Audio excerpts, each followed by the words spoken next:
రానా Daggubati Tollywood's biggest producers family నుంచి వచ్చారు. ఆ కటౌట్ కూడా నెక్స్ట్ లెవెల్లో ఉంటుంది. ఈజీగా పెద్ద సినిమా ఛాన్స్లు, commercial movies, mass and star hero అయ్యే అవకాశాలు చాలా ఎక్కువే ఉన్నాయి. కానీ ఆయన వేరని కెరీర్ బిగినింగ్ నుంచి ప్రూవ్ చేసుకుంటూనే వచ్చారు. రోల్ కోసం అండ్ స్టోరీ కోసం తప్పితే ఎక్కువగా కమర్షియాలిటీ వైపు దృష్టి పెట్టినట్టు అనిపించదు. స్టోరీ టెల్లింగ్ అంటే అంత మక్కువ. స్టోరీలో ఒక పార్ట్ మాత్రమే హీరో ఆర్ రోల్ అయి ఉండాలి, కానీ హీరోనే మెయిన్ అనే దానికి దూరంగా ఉండే అతి కొద్ది మందిలో ఒకరు. అలాగే ప్రతి రోల్లో ఉన్న క్యారెక్టర్, లుక్స్ అండ్ ఫిజికల్గా తన 100% ఇచ్చి మౌల్డ్ చేసుకుంటారు. రానా ఫిల్మోగ్రఫీ అబ్జర్వ్ చేస్తే అన్ని వేరే వేరే జోనరస్ అండ్ రోల్స్ ఉంటూ డిఫరెంట్గా ట్రై చేయటం జరిగింది. ఇంకా స్టోరీ టెల్లింగ్లో ఓన్లీ ఫిల్మ్స్ అనే కాకుండా వేరే platforms like comic books, web series, hosting, production, ఎంటర్ప్రెన్యూర్షిప్లోనూ తన నాలెడ్జ్ ఏంటో ప్రూవ్ చేసుకుంటూనే ఉన్నారు. ఇక ఫిలిమ్స్ గురించి రానాకి అపారమైన నాలెడ్జ్ ఉందని కొన్ని ఇంటర్వ్యూస్ చూస్తే ఇట్టే తెలిసిపోతుంది. వేరియస్ క్రాఫ్ట్స్లో అతనికి బేసిక్స్ తెలుసు. టాలీవుడ్లో మల్టీ టాలెంటెడ్ హీరో అని చెప్పచ్చు. ఇదే కాకుండా మల్టిపుల్ లాంగ్వేజెస్లో యాక్ట్ చేయటం, క్యామియో అండ్ గెస్ట్ అపియరెన్సెస్ ఇవ్వటం మనం చూస్తూనే ఉన్నాం. సో దీనివల్ల అండ్ బాహుబలి వల్ల ఇండియా మొత్తం ఒక ప్రామినెంట్ ఫేస్ అయింది. స్టార్ హీరో అని చాలా మంది అనిపించుకోవడానికి ట్రై చేస్తుంటే రానా ఒక మంచి పర్ఫార్మర్ అనిపించుకోవడానికి ట్రై చేశారు. ఈ వీడియోలో రానా కెరీర్ అండ్ ఫిల్మోగ్రఫీలో తన మెయింటైన్ చేసిన యూనిక్నెస్ గురించి డిస్కస్ చేసుకుందాం. అయితే ముందుగా రాబోయే ఇట్లాంటి మరిన్ని వీడియోస్ మిస్ కాకూడదనుకుంటే మన మూవీ మ్యాటర్స్ ఛానల్ని సబ్స్క్రైబ్ చేసుకొని బెల్ నోటిఫికేషన్ ఆన్ చేసుకోవడం మాత్రం మర్చిపోకండి. రానాకి ఇంటర్మీడియట్ టైంలోనే ఎడిటింగ్, కంప్యూటర్ అంటే చాలా ఇష్టం ఉండేది. దాని గురించి కొద్దిగా తెలుసుకుంటూ అలా చిన్నగా షూటింగ్ స్పాట్కి వెళ్ళడం, రీల్స్లో వచ్చిన దానిని షూట్ చేసి రీక్రియేట్ చేయటం లాంటివి ప్రొడక్షన్ డిపార్ట్మెంట్లో ఇన్వాల్వ్ అవ్వటం వల్ల చాలా నాలెడ్జ్ వచ్చింది. మేకింగ్లో కంప్యూటర్స్కి సంబంధించిన వర్క్ కూడా తనకే అప్పచెప్పడంతో నేర్చుకొని ఆ స్కిల్లో ఎక్సెల్ అవుతూ ఉండేవాడు. 2004 టైంలో 20 ఇయర్స్ ఏజ్కే స్పిరిట్ మీడియా అనే విఎఫ్ఎక్స్ కంపెనీ స్టార్ట్ చేసి కోఆర్డినేట్ చేయడం మొదలుపెట్టారు. అలా ఆ కంపెనీ తెలుగుతో పాటు మల్టిపుల్ లాంగ్వేజెస్లో 80 to 85 ఫిలిమ్స్కి విఎఫ్ఎక్స్ ఇవ్వడం జరిగింది. 2006 సైనికుడు మూవీకి స్పెషల్ ఎఫెక్ట్స్ కేటగిరీలో నంది అవార్డు తెచ్చుకున్నారు. అదే టైంలో 2 మూవీస్కి ప్రొడ్యూసర్గా చేశారు. అందులో ఒకటైన 2004 బొమ్మలాట మూవీకి నేషనల్ అవార్డు వచ్చింది. 5 ఇయర్స్ పాటు రన్ చేసి హీరోగా టర్నింగ్ తీసుకుందాం అనుకున్న టైంలో తన విఎఫ్ఎక్స్ కంపెనీని అమ్మేశారు. ఇక ఎప్పుడైతే యాక్టింగ్కి వెళ్దామని అనుకున్నాడో యాక్టింగ్ స్కూల్కి వెళ్ళి నేర్చుకోవడం, 125 kgsతో ఫ్యాట్గా ఉన్న ఫిజిక్ని ట్రాన్స్ఫార్మ్ చేసుకోవడానికి జిమ్కి వెళ్ళి మొత్తానికి 35 to 40 kgs తగ్గి లీన్ లుక్లోకి వచ్చారు. ఇక హీరోగా డెబ్యూ కోసం శేఖర్ కమల స్క్రిప్ట్ చెప్పడం, మూవీ కంప్లీట్ చేయడం జరిగింది. అదే 2010లో వచ్చిన లీడర్ మూవీ. ఒక డెబ్యూ మూవీలో స్టేట్ చీఫ్ మినిస్టర్ రోల్ ఎంతో యూనిక్ అండ్ ఛాలెంజింగ్. అసలు కన్ఫ్యూజన్స్ వల్ల చాలామంది డేర్ కూడా చెయ్యరు ఆ రోల్ అంటే. ఎక్కువగా డెబ్యూ అంటే లవ్ స్టోరీస్ అండ్ యూత్ఫుల్ ఎంటర్టైనర్స్నే చూస్ చేసుకునేవారు. కానీ ఇక్కడే రానా తాను ఎంత డిఫరెంటో అర్థమవుతుంది. స్టోరీ టెల్లింగ్ని బాగా నమ్మి ఆ మూవీలో చేశారు. బహుశా టాలీవుడ్లో the most and meaningful debut అని చెప్పచ్చు. ఇక యాక్టింగ్లో ఈ మూవీకి గాను ఫిల్మ్ఫేర్ కూడా వచ్చింది. ఆ నెక్స్ట్ ఇయర్ 2011లో ఈసారి బాలీవుడ్లో దమ్మారో దమ్ మూవీ ద్వారా one of the lead రోల్స్లో dashing debut ఇచ్చి బెస్ట్ డెబ్యూ అవార్డు తెచ్చుకున్నారు. ఈ సినిమా కూడా కమర్షియల్గా కాకుండా డిఫరెంట్ జోన్లోనే వెళ్తుంది. అదే ఇయర్లో తెలుగులో నేను నా రాక్షసిలో ప్రొఫెషనల్ రైఫిల్ షూటర్ కమ్ కిల్లర్గా కనిపించారు. డిఫరెంట్ కాన్సెప్ట్తోనే ఉంటుంది, బట్ సరిగ్గా ఆడలేదు.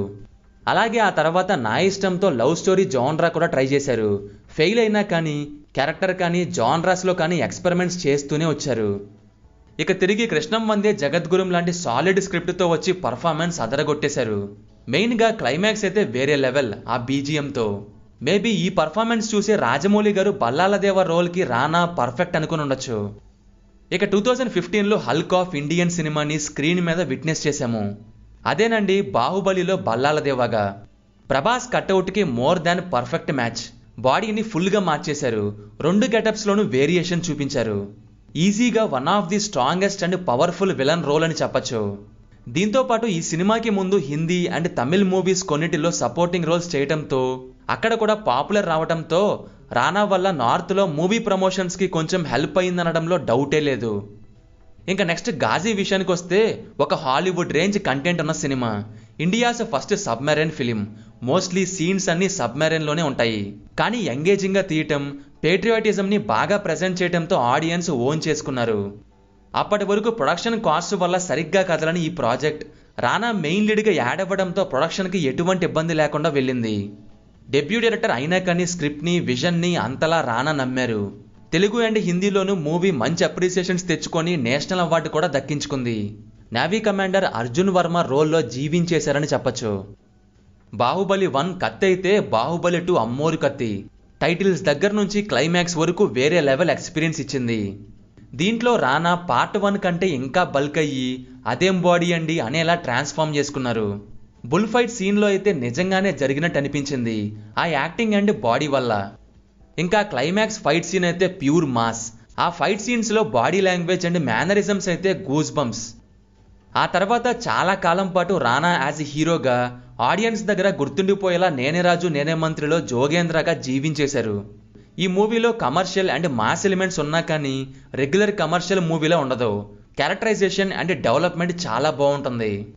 క్లైమాక్స్ సీన్ ఒక్కటి చాలు ఇది రెగ్యులర్ మూవీస్ కన్నా ఎంత డిఫరెంటో చెప్పడానికి. స్క్రిప్ట్ సెలక్షన్ నుంచి డైలాగ్ డెలివరీ వరకు తన చాయిస్ అండ్ ఎఫర్ట్ కనిపిస్తుంది. సో అలా 2017 ఒక రకంగా రానా ఇయర్గా మారిపోయింది. ఆ ఇయర్లోనే రానావి గాజీ, బాహుబలి 2 ఇంకా ఈ నేనే రాజు నేనే మంత్రి మూవీస్ రిలీజ్ అయ్యి కమర్షియల్గా సక్సెస్ అయ్యాయి. ఎన్టీఆర్ బయోపిక్ వరకు చూసుకుంటే కెరీర్ బిగినింగ్ నుంచి చీఫ్ మినిస్టర్గా 3 మూవీస్లో కనిపించారు రానా అలా కోయిన్సిడెంటల్గా. నెక్స్ట్ మూవీ అరణ్యాలో చూసుకుంటే కంప్లీట్ లీన్గా ఓల్డ్ రగ్గుల్ లుక్లో కనిపించారు. చాలా తక్కువ మంది మాత్రమే చూస్ చేసుకునే లుక్ అయినా చాలా సీన్స్లో క్యారెక్టర్కి సింక్ అయ్యేటట్టు టెర్రిఫిక్ పర్ఫార్మెన్స్ ఇచ్చారు. రిజల్ట్ పక్కన పెడితే ఈ విషయంలో ఇంకో మెట్టు ఎక్కేశారు రానా. ఇంకా రీసెంట్గా భీమ్లా నాయక్లో డానియల్ శేఖర్గా ఇంప్రెసివ్ పర్ఫార్మెన్స్ ఇచ్చారు. తన క్యారెక్టర్ ఎలివేషన్స్ అండ్ ఇంపార్టెన్స్ తగ్గించిన ఇవన్నీ పెద్దగా ఆలోచించకుండా ఆ రోల్ కోసం తన 100% ఇచ్చి మూవీలో వన్ ఆఫ్ ది హైలైట్ అయ్యారు. అప్కమింగ్ మూవీ అయిన విరాట పర్వంలో ఒక కామ్రేడ్గా నక్సలైట్ బ్యాక్డ్రాప్లో జరిగే ఈ మూవీలో మరో న్యూ క్యారెక్టర్ అండ్ జాన్రాతో రాబోతున్నారు రానా. ఈ కంటెంట్ డ్రివెన్ మూవీ ఇంకా లేట్ అవ్వకుండా త్వరగా రిలీజ్ అయితే బాగుండు. ఇలా యాక్టింగ్లోనే కాకుండా కేర్ ఆఫ్ కంచరపాలెం లాంటి బ్యూటిఫుల్ మూవీస్ని ప్రజెంట్ చేశారు. అదేవిధంగా number 1 Yaari, mission front line అనే ప్రోగ్రామ్స్ని హోస్ట్ చేసి సోషల్ అనే వెబ్ సిరీస్కి ప్రొడ్యూసర్ అండ్ యాక్టర్గా చేశారు. ఇంకా ఎంటర్ప్రెన్యూర్షిప్లో ఇన్వాల్వ్మెంట్ గురించి అయితే ఒక వీడియోలో స్పెషల్గా చెప్పాము. వీలుంటే చూడండి, లింక్ డిస్క్రిప్షన్లో ఉంది. ఇంత టాలెంట్ అండ్ కట్అవుట్ ఉన్నా కానీ ఇంకా పెద్ద మాస్ హీరో అవ్వకుండా రానా ఇలా కంటెంట్ వైపే ఫోకస్ చేస్తూ వెళ్తున్నారు. రానా ఏదో మెల్లగా స్టార్ హీరో అవుదామని రాలేదు, ఒక స్టార్ పర్ఫార్మర్ అవుదామని వచ్చారు. అది జరిగిపోయింది. ఫైనల్గా తన ఎక్స్పెరిమెంట్స్ని, క్యారెక్టర్ అండ్ పర్ఫార్మెన్స్ యునీక్నెస్ని ఇలాగే కంటిన్యూ చేస్తూ రావాలని కోరుకుందాం. సో ఇది గైస్ వీడియో. అలా రానా ఫిల్మోగ్రఫీలో మీకు నచ్చిన బెస్ట్ పర్ఫార్మెన్స్ విత్ రీజన్స్ ఏంటో కింద కామెంట్స్లో మాతో షేర్ చేసుకోండి. వీడియో నచ్చితే లైక్ చేసుకొని ఒకసారి మన ఛానల్లో ఉన్న కంటెంట్ని గమనించండి. నచ్చితేనే మన ఛానల్ని సబ్స్క్రైబ్ చేసుకొని బెల్ నోటిఫికేషన్ ఆన్ చేసుకోండి. Will meet in next video. Thank you. జై హింద్.